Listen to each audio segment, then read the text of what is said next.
ओम नमस्ते मित्रों, भाइयों बहनों। मैं डॉक्टर अजीत, आरोग्य कुल नेचुरोपैथी एंड योग सेंटर बहादुरगढ़ से।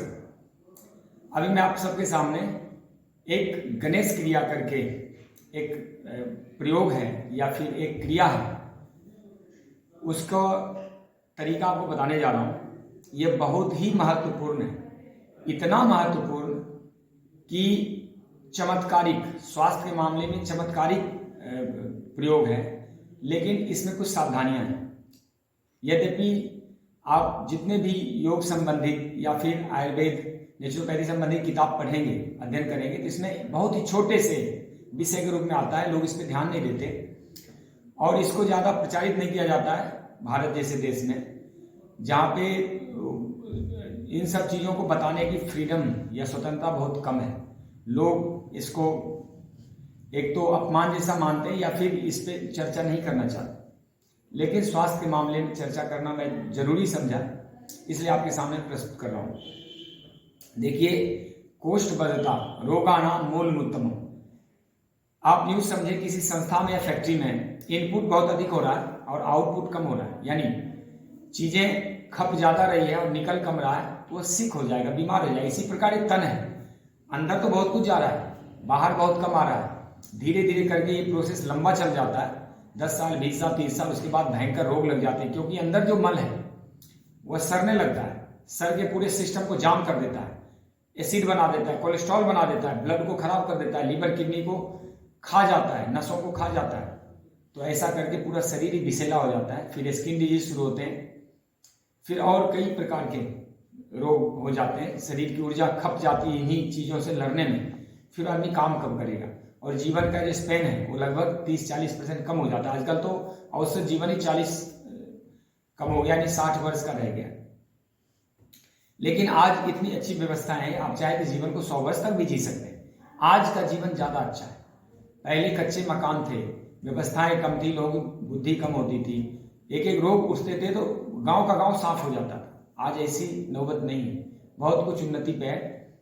तो जो गणेश क्रिया है उसके बारे में क्या है बताने जा रहा हूं कि हफ्ता 2 हफ्ता में कभी कभार बाएं हाथ की फर्स्ट वाली, जिसको आप कहते हैं इंडेक्स फिंगर, ये जो बाएं हाथ की अनामिका उंगली है या इसको पहली उंगली जो कहते हैं, इसके नाखून काट के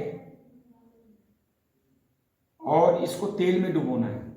तेल में डुबो के और अपने एनस में, गुदा में डालनी है, और जो भी मल होता है इसके अंदर जाने तक जो भी मल है उसको साफ करना है। और जो सूखा मल है बार बार फिर धुलाई करना है, फिर डालना है, फिर साफ करना है, धुलाई करना है, फिर 4-5 बार ऐसे करके साफ करना है। और फिर जब मोशन हो जाता है, मल त्याग करने के बाद भी उंगली डाल के अच्छे से सफाई कर देनी।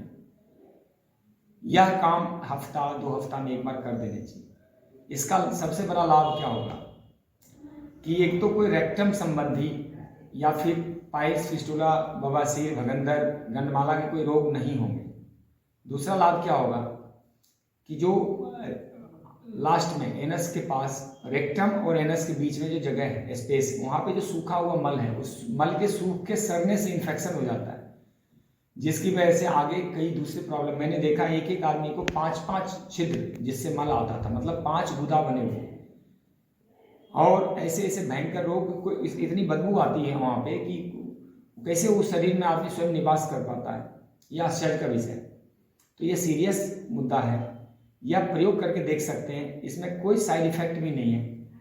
हाँ, होता क्या है, कोई आदत नहीं लगानी है कि प्रयोग बार बार करें, फिर ऐसी हालत हो जाएगी कि कोई अपने ही नाखून से कभी असाधारण खर्च लग जाएगा, फिर घाव ठीक नहीं होगा, वो कोई तीसरा जख्म का रूप ले लेगा, कोई रोग बन जाएंगे।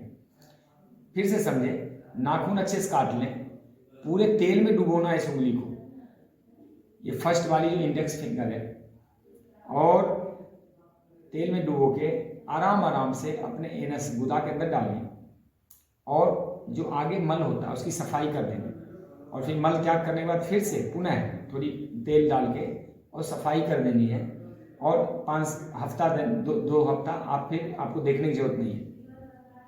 कई बार जब भयंकर कोष्ठबद्धता हो, जिनको भयंकर गड़बड़ी रहती है आंतों में, इसका मतलब अन्न का सेवन ज़्यादा कर रहे हैं। अन्न गुरुत्व पैदा करता है, मल चिपकाता है उसमें।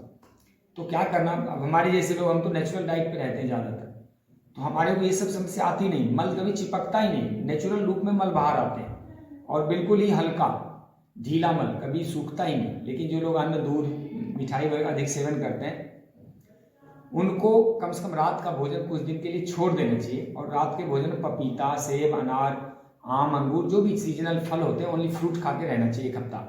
उनका ये समस्या भी दूर हो जाएगी। और यदि संभव हो तो हर दिन सुबह की शुरुआत थोड़े फल खा के करें, फिर 1-2 घंटे बाद खाना खा लें।